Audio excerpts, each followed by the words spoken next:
อาจไม่ใช่นมสุดท้ายในชีวิตอยากมีนมเหมือนคนอื่นเขาก็เลยตัดสินใจทำนมเมื่อก่อนแอบมีนมนิดนึงแต่ตูดใหญ่มากความไม่สมส่วนจึงเกิดขึ้นเป็นเจ้าแม่ FHM Maxim เอาจริงกูไม่เคยรู้สึกว่ากูมีปัญหาเรื่องนมกูเลยนมเบียดมากรู้สึกว่าเป็นคนนมแข็งนมตึงมากเราจะจับเองแล้วแบบรู้สึกกรึกห่วงยาง สะดุดใส่เสื้อประเภทเดิมแล้วดูไม่ดีเหมือนเดิมไม่กล้านอนหงายเพราะกลัวผู้ชายเห็นแผลสิ่งที่พวกเราควรคำนึงถ้าเราจะทำนมไหนเล่าสิไหนเล่าสิ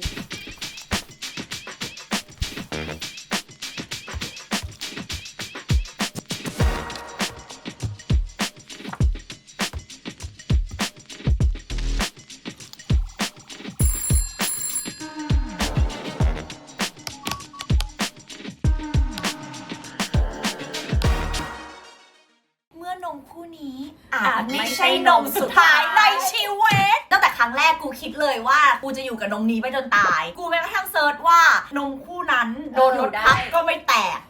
แต่ตอนนี้มันต้องเปลี่ยนแปลงนะคะเรารู้ความจริงอะไรบางอย่างเดี๋ยวเรามาคุยกันเหตุผลที่เราอยากคุยเรื่องนี้อีกอย่างหนึ่งเพราะว่าเราอยู่กับ B Better ด้วยแล้วเขาก็เป็นหนึ่งในสิ่งที่มันจำเป็นมากเมื่อเวลาเราต้องมีการทำศัลยกรรมหรือแก้ใดๆต่างๆอันนี้อยากแนะนำจริงๆเดี๋ยวเรามาคุยรายละเอียดกันเพราะว่านมของพวกเราอ่ะไม่มีคีลอยด์เพราะว่าช่วยในการแปะอันนี้จริง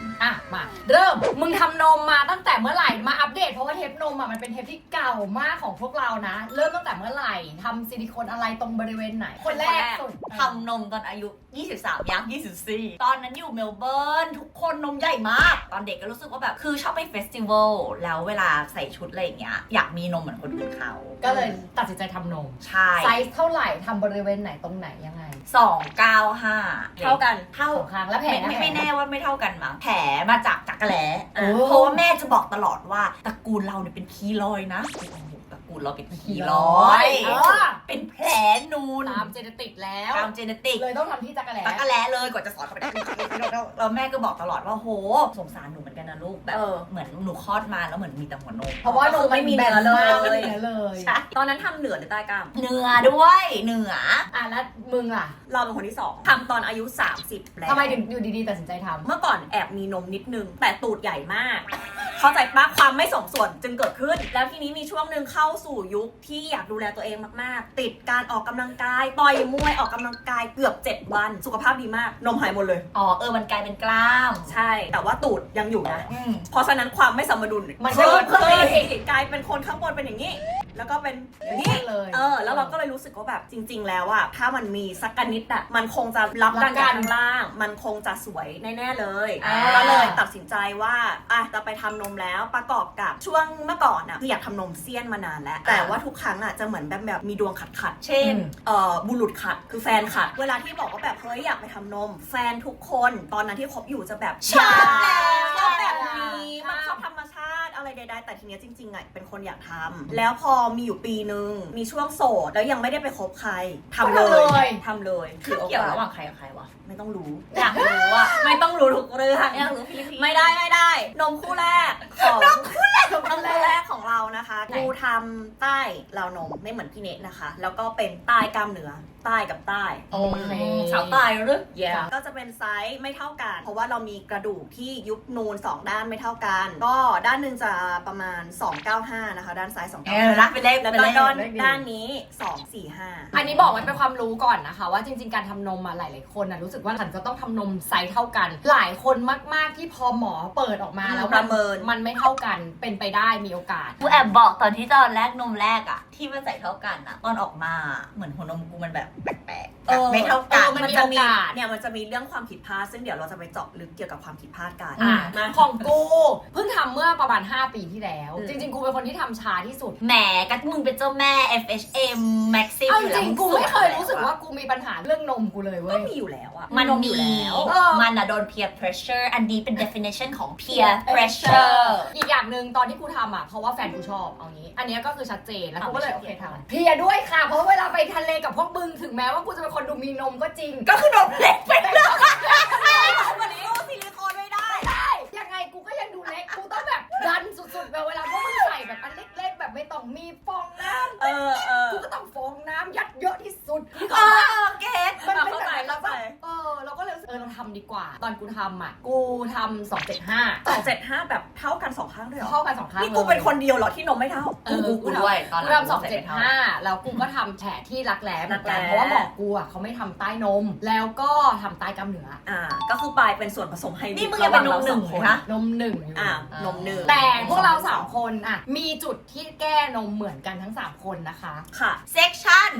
แก้นม เหตุผลของการแก้บอกก่อนว่าพวกเรา3คนแก้ไม่เหมือนกันเลย และเป็นคนที่มีบางคนเป็น minor change กับบางคนเป็น major major change ไมเนอร์ยังไงทำให้เล็กลงเมเจอร์คือทำให้ใหญ่ขึ้น ไม่ ใช่ minor คือซ่อมแซม เหมือนแบบ เมเจอร์คือ แบบ เป แปล ลี่ย ง น นิ แป ด ล ห ง น่อย เมเจอร์คือเปลี่ยนแปลงมึงเข้าใจ เอา ไหม งี้เมเจอร์คือยกเครื่อง ยกเครื่อง คือมึง ะ เปลี่ยนซิลิโคนเลย กูเริ่มจากกูก่อนละกันเพราะว่ากูเป็นแบบ minor change จริงๆ ตอนกูทำเนี่ยด้วยการที่ทำมารักแร้อธิบายก่อนนะคะ เวลาเขาเซาะเนี่ยเขาจะเซาะจากตรงนี้ลากเข้ามาถึงตรงนี้ ค่ะ ทีเนี้ยมันทำให้เวลาคนที่ทำรักแร้มีโอกาสมากๆ ที่หน้าอกจะห่าง เพราะว่ามันต้องเลาะจากตรงนี้เข้ามานึกออกไหมระยะการเลาะเข้ามาจนถึงนมเนี่ยมันใช้พื้นที่ โอเค ที่มันอาจจะไม่ได้ชิดเท่าการเลาะจากข้าง จาก ล่าง ข้างล่างที่วางใส่ อ่า ได้เลย ได้เลย สิ่งที่เกิดขึ้นกับกูคือกูผอมลง และกูทำตรงนี้ มันทำให้ตอนของกูที่ออกมาเนี่ยมันเป็นกลมแบบนี้ใช่ไหมแต่มันห่างกัน อ๋อหน้าอกห่าง มัน กูจำได้ว่าพวกเราสามารถเหมือนวางฝ่ามือลงไปได้อะ ใช่เพราะว่ามันมีพื้นที่ตรงเนี้ยเยอะ เยอะ แล้วห้ามมีนะห้ามหยิบของ พอยิ่งหยิบของ นมมึง หายอันนี้คือเรื่องจริงที่เกิดขึ้นสำหรับคนที่คอนซีเดอร์เรื่องการทำนมอาจจะมีโอกาส เวลาหยิบของต้องแบบเท่านี้นะอ๋อมันเคลื่อนเหรอ มือ เคลื่อน จริงๆแล้วอ่ะแค่นี้ก็ไม่ได้นะเว้ย ไม่ได้ไม่ได้ ยืนอย่างเงี้ยไม่ได้นะเว้ยมันจะเห็นเป็นตรงกลางถ้าเกิดว่าใส่เสื้อที่เป็นแบบแหวกเงี้ย ไม่รู้เลยว่าทำนมมา เพราะว่าตรงเนี้ย ห่างมากมันไม่มีร่อง มันไม่มีร่อง อ่า ทีเนี้ย โอเค กูก็เลย สนุก ทำในการเติมไขมันก็คือดูดไขมันต่างๆของเราเข้ามาฟิลอินในหน้าอกช่วงบริเวณตรง cleavage เท่าที่ ตรง กู กลาง จำได้เหมือนเขาเติมไล่ตั้งแต่ตรงนี้เลย ตั้ ปะ งแต่ เติ ข้าม งบ เย น อะเหมือนกัน ลงมาจนถึงตรง ให้ ก มัน ลาง เนียน ให้มันดูเนียนแต่ของกูไม่ได้เติมข้างๆเพิ่มแล้วก็เติมข้างล่าง แล้วก็ เออ ซึ่ง very good มากๆ ใช่ แต่บอกก่อนว่ามันเป็นการทำที่ค่อนข้างเจ็บมาก เพราะว่ามันทั้งดูดไขมันออกมาและเติมเข้าไปแล้วตรงบริเวณที่เติมอะมันจะปวด สิ่งที่ต้องคอนเซิร์นของกูคือ เวลาที่เติมออกมาไขมันจะลดลงประมาณแบบครึ่งนึงอะที่มึงทักกูอะคือมันใหญ่ แล้วมันชิดกันแบบเหมือนนมจะเบียดกันแล้วอะนมเบียดมาก ตอนแรกค่ะพอเติมระเบียด เบียดเลยเบียดเสียดแล้วหน้ายิบก็จะเยเก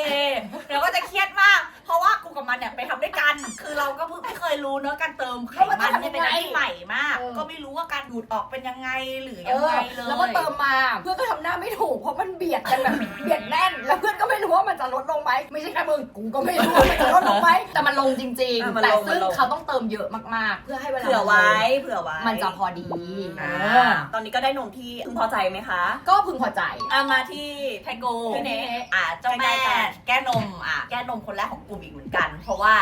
มีปัญหาเกิดขึ้นก็คือเป็นคนทำนมมาเสร็จแล้วรู้สึกว่าเป็นคนนมแข็งนมตึงมากไม่เห็นเหมือนคนอื่นเขาเลยที่แบบนมนิ่ม แต่แผลเป็นอะไรไม่มีนะ อืม แต่ไปมาเริ่มจับอย่างเงี้ยเวลาคนเราอาบน้ำเนาะ อ่ะ เราจะจับเองแล้วแบบรู้สึกกรึกห่วงยาง อะไรสะดุด คือมันเกิดการเป็นคลื่นเกิดขึ้น สะดุด ไ แบบไม่มีสายตาด้วยนะ เห็นไม่ได้ด้วยตาก่อน แต่คนเราอ่ะมึงมันเหมือนเราเป็นสิวหรือผิวไม่เนี่ยนิดนึงเราก็จะแบบ จับปุ๊บเราก็ จับ รู้ อะไร แล้ว ก็อยู่อย่างเงี้ยแบบเป็นเฮ้ยอะไรวะแบบ จนมีวันหนึ่งเพิ่งสังเกตเห็นตอนแสงตกกระทบว่าแบบมันเป็นบุ๋มนิดนึง อืม ตรงนี้เลยเนี่ย เห็นชัดเลย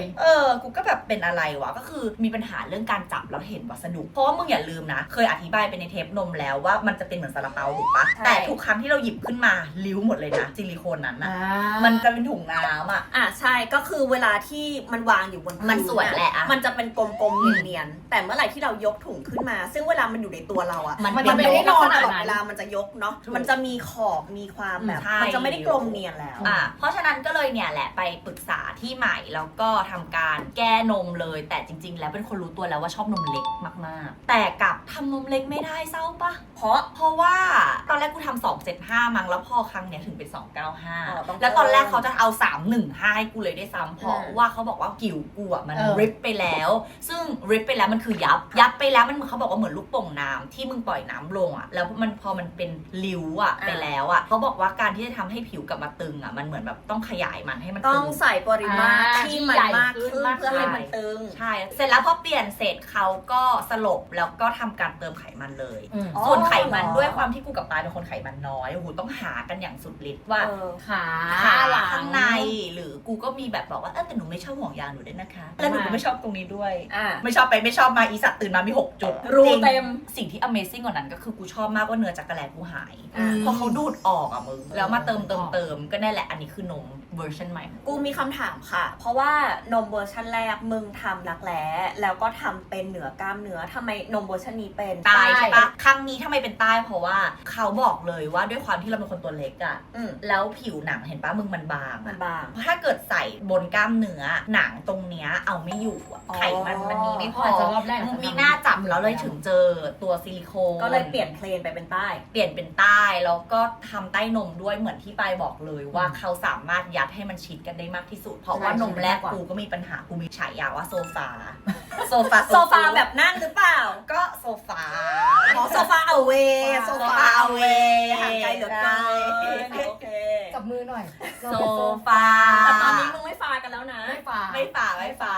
โอเค โซโคสละ กูมีขอเสริมด้วยได้ปะ ได้ดิ กูมี minor change ด้วยอีก มันมี เมเจอร์ของกูเสร็จละอย่างที่ป้ายบอกเลยนมมันเริ่มฝาขึ้นเรื่อยๆอีกเหมือนกัน เพราะไขมันมันละลายตาม มันหายเหรอ หายได้ตาม เพราะ ตั ว่าว กูคิดว่าของนี้เนี่ยมันคือทำไปพร้อมๆกับเติม คือหมายถึงมึงสลบแล้วเขาก็ทำแล้วเขาก็เติม ใช่ ทีเนี้ยมันไม่เหมือนเวลาที่กูทำแบบกูทำอยู่แล้วกูแค่เติม เออ หมอจะเห็นแบบตอนที่มันไม่บวม อ่า เข้าใจไหม อ่า ของเนี้ยมันคือบวม แล้วเขาก็เติมเข้าไปตามที่ได้ แต่พอเวลามันยุบจริงอ่ะมันยุบมากกว่าที่มันควรจะเป็น ใช่กูว่าประจวบกับที่ตอนนั้นกูก็ทำก่อนแต่งงานเนาะแล้วก็ช่วงจะแต่งงานเราก็ออก ลดน้ำหนัก ลดน้ำหนัก ผ ก็ อมลง ผอมทีนี้กูมี minor change ก็คือการเติมฟิลเลอร์บนนมไปอีก โดยที่ไม่บอกเพื่อน ต แล้ว อนนั้นไม่บอกแม่ ตอน ไม่บ นั้ อก น ใคร น่ะเนะอะกังวลมากๆ เพราะว่าเนะกลัวมันเป็นบล็อก กูอายนม บล็อก มาก เนะอายนมมากแล้วเนะก็เลยไปเติมใช่ปะ ใช่ กูรู้สึกเขินแบบไม่ชอบให้เห็นเป็นบล็อกเลยอะกลายเป็นว่าเติมอะแล้วทุกคนจะถามว่าไหนพี่นี้บอกไม่ชอบนมใหญ่แล้วทำไมมันใหญ่ขึ้น แต่มันเชื่อมกันมึงเหมือนภาพนี้มึง คื มัน อ เชื่อ เอา ม นี้ กัน เนะไม่ชอบให้มันดูเป็นฟรึบ เป็น อย่าง ค นี้ ลีเวจที่เป็น แต่อันเนี้ย มีจุด ให้อันเนี้ยมันคือลงไปแบบนี้ ให้มันเป็นสโลปเนียนๆไป แบบนี้ ก็เลยไปเติมแบบ minor chain นะคะ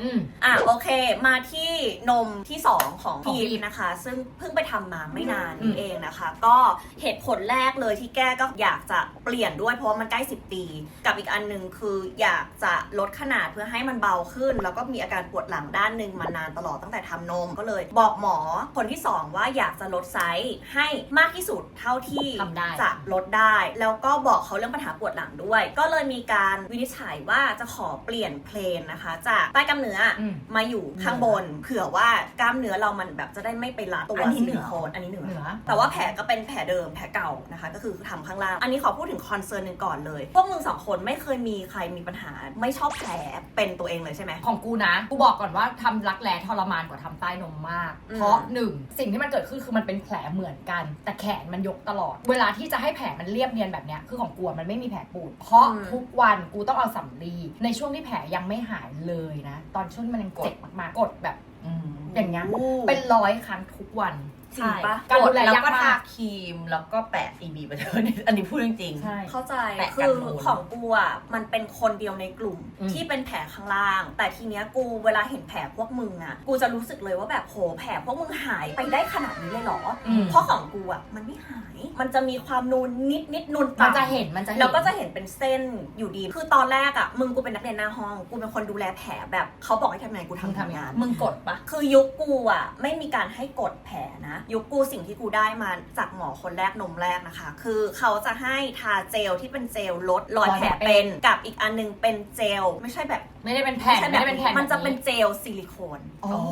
เป็นเจลที่มีลักษณะเป็น เป็นเนื้อซิลิโคน คุณสมบัติเป็นซิลิโคน อ่า ทับไปอีกทีหนึ่งเพื่อความชุ่มชื้นหรืออะไรไม่รู้เหมือนกันแต่ไม่มีการกดและไม่มีแผ่นมาแปะอะแล้วตอนนั้นกูก็รู้สึกว่าแบบจริง ๆ แล้วว่าแผลกูแบบไม่ค่อยแล้วมันก็ผ่านมาแบบ8 ปีอะมันก็ยังเด่นเป็นสง่าอยู่อย่างนั้นซึ่งตอนแรกกูก็รู้สึกว่าแบบมันก็คงแบบหมอเย็บต่างกันอะไรใดๆมั้งไม่เป็นไรแต่ทีนี้พอมานมที่2 I have the second chance to be better I have เจอ second chance แล้วหมอผ่ามาปุ๊บกูเห็นละอุ้ยหมอคนนี้แบบดูมีความหวังคือแผลมันดูซ่อนๆนะแล้วเนมันมีโอกาสได้มาทำแผลนมให้กูที่บ้านด้วยวันหนึ่งแล้วมันก็บอกว่าเฮ้ยแผลโอเคนะแล้วช่วงนั้นนะมึงเอาละพอเขาบอกว่าเริ่มดูแลแผลได้กูก็มันก็จะมียาตัวหนึ่งเหมือนเดิมที่เป็นยาลดรอยแดงกับคราวนี้กูได้ใช้แผ่นแปะแบบนี้นะคะซึ่งแปะนอน กูแปะทั้งวัน มันแปะทั้งวันได้เลยกูแปะทั้งวันตอนนี้กูก็แปะอยู่แต่กูโชว์ไม่ได้ทุกคนคือกูอยากจะบอกว่ามันจะมีทั้งทารอยแดงทาแผลเป็นแต่ทุกครั้งที่ทาพวกนั้นนะมึงเราใส่เสื้อผ้าถูออกหลดหายเพราะฉะนั้นนะสิ่งหนึ่งที่จะทำให้ครีมพวกนั้นเกาะอีกทีบวกกับยาที่บีเบเตอร์มีในตัวของมันอยู่แล้วอ่ะคือมึงปิดเข้าไปแล้วกูรู้สึกว่าแผลไม่ได้โดนการเสียดสีอีกทีนึงจริงถูกพอแผลไม่เสียดสีแล้วพอมันชุ่มชื้นอะมึงตรงนั้นน่ะมันประสานคืองี้นะนี่หลักการนมเราเนี่ยที่มันเป็นแผลเป็นหรือเป็นคีลอยอ่ะเพราะว่ามันขาดความชุ่มชื้นขาดคอลลาเจนที่พี่ปายบอกว่าต้องกดอ่ะคือให้เลือดมันหมุนเวียนแบบวิ่งที่กูบอกกูต้องกดอ่ะอันนี้มันเปรียบเทียบเป็นเหมือนการกดทับอยู่อย่างนั้นในระยะเวลาขั้นต่ำคือ6ชั่วโมงขั้นต่ำต่อวันแล้วก็ใช้ประมาณ 4-12 สัปดาห์ได้เลยแต่ว่าข้อจำกัดก็คือมึงต้องใช้ตอนที่แผลมึงแห้งแล้วอ่ะกูทำให้ดูนะแผ่นนะมันจะมาเป็นยาวแบบนี้เลยเว้ยเพราะฉะนั้นคือมึงสามารถตัดได้ตามแผลของมึงเลยว่ามึงจะไซส์เท่าไหร่สมมติว่ากูเป็นแผลอ่ะกูทำสมมตินี่แผลปลายนี่คือแผลกูที่กูเป็นนะก็ทำแค่นี้อ่ะนี่มันจะเป็นแบบนี้นะแล้วก็แปะไปบนแผลเลยวิธีการแปะนะคะก็กดตรงกลางก่อนแล้วก็ลากมามันก็จะนิ่มมันจะเป็นฟิลซิลิโคนใช่แบบนี้แต่ความดีก็คือเขาเป็นสีเดียวกับผิวเลยใช่แล้วมันก็ไม่เจ็บไม่อะไรใช้อาบน้ำได้ทุกอย่างเสร็จปุ๊บแบบกูแนะนำว่ามึงอย่าเอาไอ้พลาสติกอันเนี้ยทิ้งมึงเก็บไว้ก่อนแล้วพอเวลาเหมือนมึงจะลอกออกมึงก็ลอกออกแล้วก็แบบแปะที่ใช้ซ้ำได้ใช้ซ้ำได้กี่ครั้งของกูใช้นานของกูก็นานแล้วแต่คนเพราะว่าบางคนแบบถ้าเหงื่อออกเยอะหรือผ้าอะไรเยอะมันเหมือนที่แปะนมอะที่แปะจุกนมอะกาวมันก็จะพังง่ายกว่าก็คือถ้าเกิดตับใดที่รู้สึกว่ากาวมันไม่อยู่แล้วให้เปลี่ยนใช่ปะเพราะว่ากูของกูอะแปะไปอาบน้ำแปะอาบน้ำได้เลยทำทุกอย่างได้เลยใช้ชีวิตปกติได้เลยแต่ใครที่เหงื่อออกเยอะอะบางคนเขาก็จะใช้เฉพาะตอนกลางคืนก็ได้กูขอพูดจากประสบการณ์ใช้จริงนะคะก็คือตอนแรกอะตอนที่ผ่าตัดมาเสร็จแล้วก็ที่โรงพยาบาลคลินิกอะเขาจะให้แผ่นอันนี้มาแล้วเป็นของอีกยี่ห้อหนึ่งซึ่งกูก็ใช้ไปแล้วพอมันหมดกูก็กำลังกดซื้อเพิ่มแต่พอดีกูหายี่ห้อนั้นไม่ได้กูก็เลยนึกถึงบีเบเทอร์เพราะว่าที่ธนิกแฟนพี่ปายอ่ะเขาเคยใช้ตอนที่เป็นแผลที่หัวใช่ไหมใช่แล้วรอยมันหายไปแบบดีกูก็เลยไปกดใน Shopee มึงอันนี้ขอพูดด้วยคำสับจริงคือกาวของอันเนี้ยแน่นแบบดีมากคือมันแน่นแต่มันไม่เจ็บไม่เจ็บไม่เจ็บไม่รั้งมีคำถามคือจากที่กูทำอ่ะกูชอบทาเจลแบบกันแผลเป็นอันอื่นก่อนด้วยก็ไม่ผิดถูกป่ะแล้วถ้าเกิดคนอื่นใช้แต่อันนี้อย่างเดียวได้ป่ะได้ออกของกูใช้ทั้งคู่ได้ใช้ทั้งคู่ได้ด้วยแล้วก็แปะด้วยอันนี้ต่อช่วยป้องกันและลดขนาดรอยแผลทั้งชนิดนูนและคีลอยก็คือกันคีลอยแผลเก่าแผลใหม่ใช้ได้เขาเขียนว่าอย่างนั้นนะแต่สำหรับเราว่าไอ้ช่วงหายแล้วแบบช่วงแดงหายใหม่ๆอ่ะต้องให้แผลแห้งก่อนก็เริ่มไปเร็วเลยก็ดีแผลอย่างอื่นได้นะแผลอุบัติเหตุอะไรอย่างงี้ก็ได้มึงหกล้มอะไรได้หมดแผลใจอะคะได้ปะน่าจะต้องลองดูก่อนแต่น่าจะไม่ได้จะต้องใจจะต้องใช้อย่างอื่นเยียวยาเนาะ เพราะฉะนั้นสิ่งที่พวกเราควรคำนึงถ้าเราจะทำนมตอนนี้กูเรียนรู้แล้วว่าครั้งแรกอ่ะมันมีแต่ความเซียนอยากจะนมใหญ่เนาะใช่แต่ว่าเราไม่ได้คิดถึงว่าตอนแก้คือการทำนมมันก็ใช้เงินประมาณนึงแต่ตอนแก้มันแพงกว่าอย่างแรกเลยนะคะคือสิ่งที่ต้องคอนเซิร์นคือเรื่องค่าใช้จ่ายคือการที่ทำนมเนี่ยพอเป็นนมใหม่มันจะประมาณ100,000 150,000ค่าแก้แต่ค่าแก้มันจะประมาณ2อัพ3ขึ้นโดยประมาณจะเป็นแบบนั้นเพราะฉะนั้นคือถ้าเกิดว่าใครคิดว่านี้จะเป็นนมสุดท้ายในชีวิตมึง go แต่ถ้าเกิดว่ามึงคิดว่ามึงอาจจะมีโอกาสเปลี่ยนเนี่ยคือมึงคิดก่อนว่ามันเท่าไหร่พอมันคำนี้ว่าตอนที่เราทำเราก็คิดว่ามันจะเป็นนมสุดท้ายในชีวิตแต่มันก็จะมีคนพูดขึ้นมาว่าเราต้องเปลี่ยนทุก10 ปีซึ่งในยุคนั้นพวกเราทำตั้งแต่มันเป็นเมนเตอร์อาริแกนมันคือชื่อยี่ห้อนะคะจนมาที่โมติว่าเนี่ยแหละที่เขาเคลมว่าไม่ต้องเปลี่ยนถูกปะคือจริงๆปัจจุบันน่ะหมอเขาจะบอกว่าจริงๆถ้านมไม่ได้มีปัญหาไม่จำเป็นต้องเปลี่ยนก็ได้เพราะว่าซิลิโคนมันอยู่ได้แต่ทีเนี้ยด้วยเทคโนโลยีต่างๆค่ะบางทีอ่ะการดูแลของเราอ่ะมันเป็นการดูแลตลอดชีวิตนะอย่างที่เนี้ยบอกว่าเฮ้ยอยู่ดีๆกลายเป็นนมมันวิปปิ้งขึ้นมาณจุดนั้นคือเราจะไม่แก้มันก็กระไรอยู่นึกออกปะหรือว่าความแบบหย่อนยานที่มันเกิดขึ้นมันก็อาจทำให้นมที่มึงรู้สึกว่ามันสวยงามในวันแรกที่ทำมันอาจจะไม่เหมือนเดิมแน่นอนมึงก็อาจจะต้องมีการแก้อยู่แล้วแต่ถ้าเกิดว่าหลายคนไม่ได้มีปัญหาเช่นหนักถุงนมไม่แตกไม่ได้เป็นพังผื คือมันอยู่ได้นะจ๊ะแต่ว่าโดยมากก็ต้องแก้แหละ คืออันเนี้ยไม่แน่ใจว่าเป็นเพราะว่าพวกเราอะทำซิลิโคนยุคที่มันไม่ใช่ยุคปัจจุบันหรือเปล่าเทคโนโลยีมันอาจจะไม่ได้เหมือนปัจจุบันนี้ อีก10 ปีเทคโนโลยีมันก็ไม่ มันก็จะ ปัจจุบัน ใช่แต่ทีเนี้ยกูขอยกตัวอย่างเคสของพี่ปลาก็คือนมแรกเขาไม่ได้มีปัญหาอะไร แต่ทีเนี้ยพอเขาไปเช็คเหมือนแบบตรวจเต้านมประจำปี โดยที่เขาก็ไม่ได้คิดว่าเขามีปัญหาด้วยอยู่ดีเขาเจอรีซอลว่าเป็นลีเกจมีการรั่ว กูก็ด้วย เกิดขึ้นใช่แล้วเนยก็แบบรู้สึกว่าอ้าวนมก็ไม่ได้มีปัญหาอะไร แล้วพอไปเช็คมันเกิดการรั่วมันก็เลยเป็นที่มาของการรู้สึกว่าเฮ้ยมันไม่ค่อยปลอดภัยแล้วหรือเปล่า ข้อที่ 3 ก่อนทำนมอ่ะทำให้รู้เลยว่าคุณมีเวลาที่จะเช็คตลอดอย่างนี้ไหมนะคะ เพราะฉะนั้นนะคือต้องหมั่นในการ ตรวจเต้านม ตรวจดู บ่อยๆ จับดูหรือจริง ๆ ที่พวกเราเห็นว่าลีกไม่ลีกเนี่ยคือเราเข้าสแกน เราไปทำแมมโมแกรม แมมโมแกรมถึงเห็นนะคะ กูมีน้องดีเอ็มมาว่าพี่เนคะอยากนมสวยแบบตึ๊ดๆคนนี้เป็นเคป๊อปแต่คนจะรู้ไหมคะหรืออะไร กูอยากจะบอกว่าทำใจเลยว่าทำนมคือทำนม ใช่ ไม่ต้องปิดบังว่ามันจะต้องดูธรรมชาติไหมมันอาจจะได้คล้ายคลึงกับธรรมชาติแต่ แต่มันคือของปลอมอะ คือปลอมเว้ยกู ยังไงมันก็ไม่เหมือน มัน น ดู ม ไม่ เล เหมือน ย นม กูพูดเลยว่าปลอมยังไงก็คือปลอมถึงแม้ว่าคนดูจากดาวอังคารไม่รู้แต่เวลามึงนอนทับมันรู้เวลามึงคันมันรู้มันมีถุงน้ำอยู่ในตัวมึงเว้ย เพราะฉะนั้นมันรู้แน่ๆ ถ้าเกิดว่าคำถามว่าแบบหนูจะทำยังไงให้คนดูไม่ออกไม่มีเพราะฉะนั้นสิ่งที่มันเกิดขึ้นคือมึงต้องยอมรับกับผลของการแก้ด้วยนะคะ ทุกอย่างอ่ะนอกจากการทำแล้วมึงต้องยอมรับในพาร์ทของเริ่มทำพาร์ทแก้อะคือเนื้อเยื่อต่างๆ ร่างกายมันเสียหายไปแล้ว ดังนั้นสิ่งที่มันจะเกิดขึ้นหลังจากการแก้มันไม่ได้เหมือนนมแรกของมึงอยู่แล้วสิ่งที่มึงเจอตอนทับแก้รอบ2สิ่งที่กูเจอก็คือเป็นเรื่องของการต้องรับผลลัพธ์ที่ไม่พึงประสงค์ให้ได้นะคะไม่ว่าจะเป็นนมแรกนม2หรือนม3กูเชื่อว่ามันไม่มีทางที่จะเหมือนแบบ ออกมาเหมือนใจที่เราคิด เหมือนที่เราคือของกูอะนมที่ 2 ก็มีปัญหาอยู่ดีนะคะก็คือพอมีการเปลี่ยนเพลนเนาะจากใต้กล้ามเนื้อมาอยู่เหนือนะคะด้วยความที่ว่าตอนแรกอะเราอะมีซิลิโคนอยู่ในตัวตอนเราไปคอนซัลท์อะมันจะค่อนข้างยากที่จะคาดเดาว่าเวลาเปลี่ยนมาเนี่ยเนื้อมันจะพอไหมเพราะว่าเราไม่ได้ไปแบบเนื้อเวอร์จินอย่างสมมติเราเป็นคนแบบของมาก เนื้อไม่บริสุทธิ์ คือเราสมมติว่าเราแบบยังไม่เคยทำอ่ะแล้วเขาวัดเนื้อเขาจะหยิบได้ง่ายถูกป่ะว่าแบบ ใช่เขาจะซิลิโคนมาวางบนนมมึงอะ เนื้อพ วัน อ นี้ ไม่พอเนื้อบางไปไม่บางไปแต่เมื่อเราไปแบบเรามีของในตัวอยู่แล้ว มันจะมัน ประมาณ มันอาจจะเกิดการคลาดเคลื่อนในการวัดได้ เพราะฉะนั้นสิ่งที่เกิดขึ้นกับกูในตอนนี้ก็คือกูพอเปลี่ยนมาเป็นเหนือกล้ามเนื้อกลายเป็นว่าเนื้อไม่พอแบบที่คาดการเอาไว้ ก็คือเกิดความยับเกิดขึ้นแบบที่พี่เนะเคยยับ เห็นนิด เห็น นึง เห็นว่ามันจะมีร่องแล้วก็ความไม่เรียบ ซึ่งมันไม่เป็นความผิดของใคร เพราะว่าในที่สุดอะตอนที่เราคุยกันอะเนาะว่าเราจะเอาเหนือหรือใต้อย่างกูอะมาต้องมาใต้เพราะว่าเนื้อไม่พออย่างที่ยิปบอกอะหมอเขาไม่ได้เห็นว่าจริงๆเนื้อไอยิปมันเยอะหรือไม่เยอะอะแต่เขาก็มีการคอนเซิร์นแล้วว่ามึงอาจจะต้องมีการฉีด ไขมันเข้าไป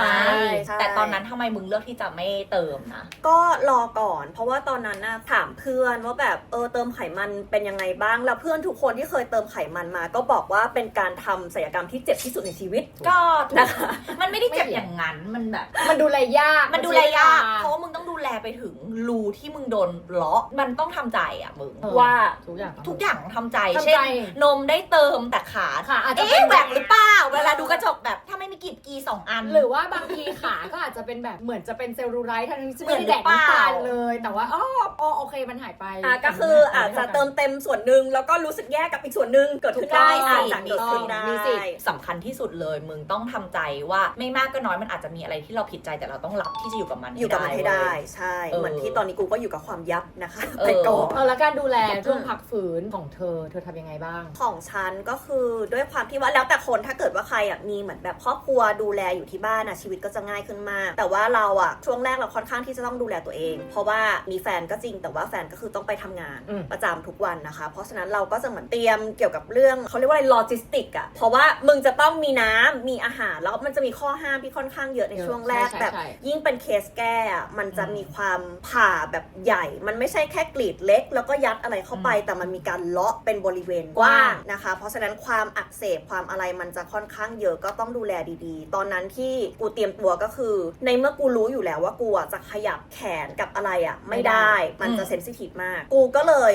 ไปฝึกกล้ามเนื้อขาและกล้ามเนื้อช่วงล่าง อันนี้เห็นด้วยไม่ใช่แค่คนแก้นะคนที่เริ่มทำนมใหม่ก็ต้องฝึกตรงนี้ กล้ามเนื้อขา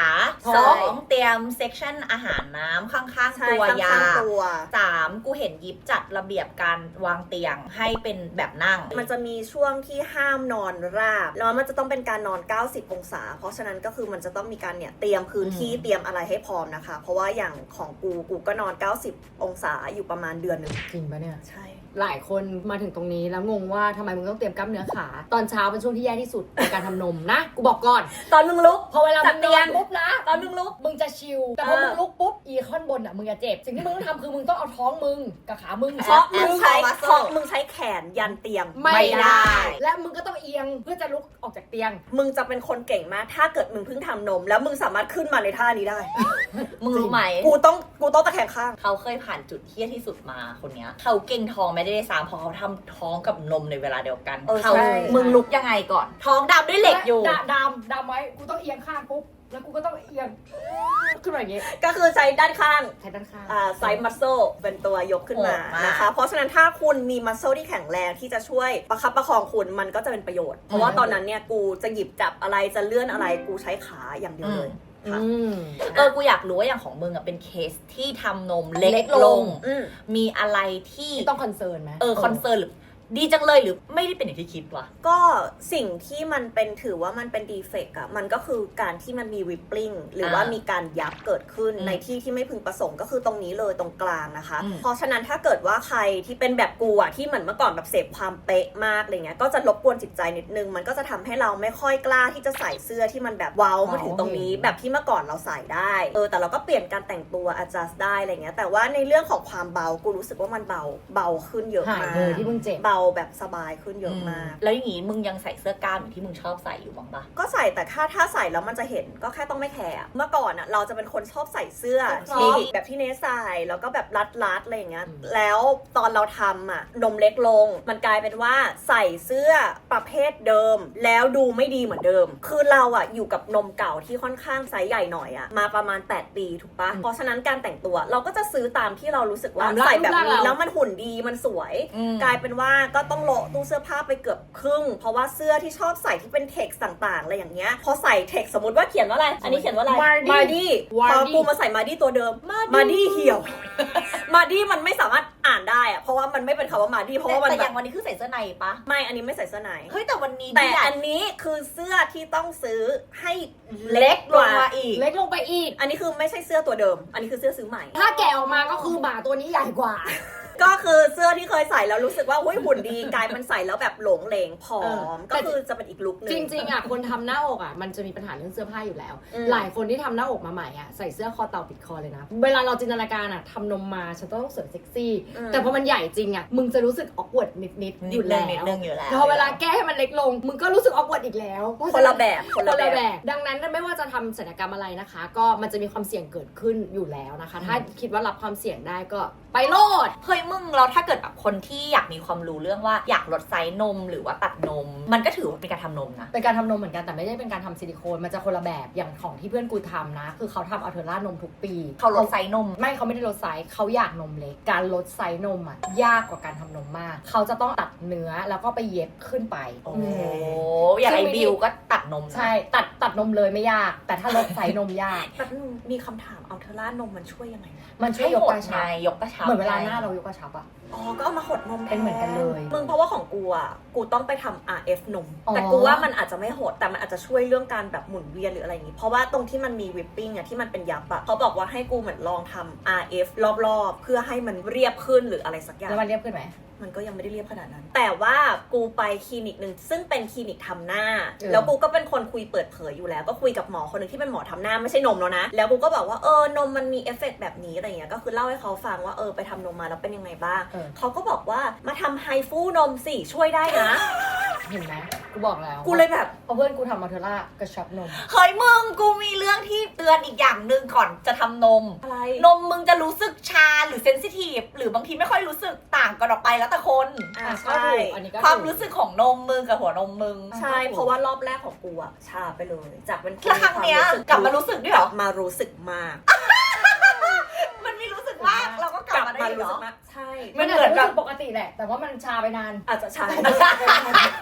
โ โอเคฝากไว้สุดท้ายก็คืออยากให้ทุกคนแบบดูแลแผลให้ดีตั้งแต่เนิ่น ใช่ ๆเพราะว่า แต่เนิ่นๆ มันเวิร์กจริงๆนะคะ ก็ถ้าเกิดใครไม่รู้จะซื้อซิลิโคนแปะยี่ห้อไหนก็แนะนำ Yeep Better พวก นะคะ เรา ว่าต ต อ อน น นี้ นี้ ดีมาก Yeep is getting better แล้วนะคะ ใช่ ใน getting โปร better ที่สอง อีกอย่างจะบอกว่าถ้าเกิดว่ามึงดูแลแผลดีอ่ะมึงจะมีความมั่นใจมากขึ้นด้วย อืม เวลาที่แผลมันแบบไม่สวยอ่ะแน่นอนขนาดเราเป็นที่เขาเป็นที่ไหนก็ มี ตาม เอฟเฟกต์หมดนะ เรายังรู้สึกไม่อยากโชว์ตรงนั้นเนี่ยแต่ถ้าเกิดว่าเราดูแลแผลดีอย่างที่พี่เนยบอก นี่เคยมีปม ว่า ไม่กล้านอนหงาย เพราะ กลัวผู้ชายเห็นแผลเป็นจริงจัง เป็นจริ ยิ่ ง ง จัง perfectionist สมัยก่อนนะ ใช่แต่ว่าเดี๋ยวนี้ก็คือแบบ เดี๋ยวนี้อุบาท อะไรก็ได้ ทำนมสองก็คือนอนข้างผัวมีใส่ มีใส่ เด เด ร ร น นก็แบบ คนอะไรใส่เดรน4 วันกูจะตายโอเคไปละค่ะ คอมเมนต์กันมานะ คอมเมนต์กันม อยากรู้อะไรเขา หรือว่าใครมีประสบการณ์การแก้นมลองพิมพ์เข้ามาไหมเผื่อแบบมีหลายคนที่เข้ามาอ่านเราจะได้เป็นความรู้เพิ่ม ดี เนาะ เอา เฮ้ยตอนนี้พวกเราโมติว่ากันหมดปะ โมติว่า โมติว่า มีชิปป่ะ มีชิป ของกูไม่มีชิป เอามึงไม่มีชิป ตายไปไม่ต้องรู้ว่านมนี้นม ไม่ต้องรู้ ไม่ต้องรู้ ไม่คลิปเรคคอร์ดในนม โนโนโน อ๋อไม่ต้อง กูว่าถ้าแค่เผากูมาปุ๊บแล้วมีนมซิลิโคนเหลืออยู่ ก็แปลกแล้วถ้ามีชิปอีก มีชิปอีกไปสแกนว้าวของคุณปาย เดี๋ยวกูเจาะให้มันละลายแล้วเวลาเผามันจะได้แบบแตกสลาย ของ ไป กูเดี๋ยวนี้มันมีแบบ ไม่ มีชิปพร้อมอิน เจาะ โทรแล แล้ว น ไม่ ด้วย หลุ นะ ด มึง รู้ไหมถ้าเอามีดกรีดมันยังไม่หลุดออกมาเป็นน้ำเลยโมติว่า ใช่ เพราะว่ามันเป็นเจล มัน ที่แบบ จะเจล ทำยังไงดีให้มันหลุด ไม่ได้มันลด ระเบิด ไม่เพราะว่ารถทับมันยังไม่แตกเลยมึง อึดอัดเหมือนกันเนาะ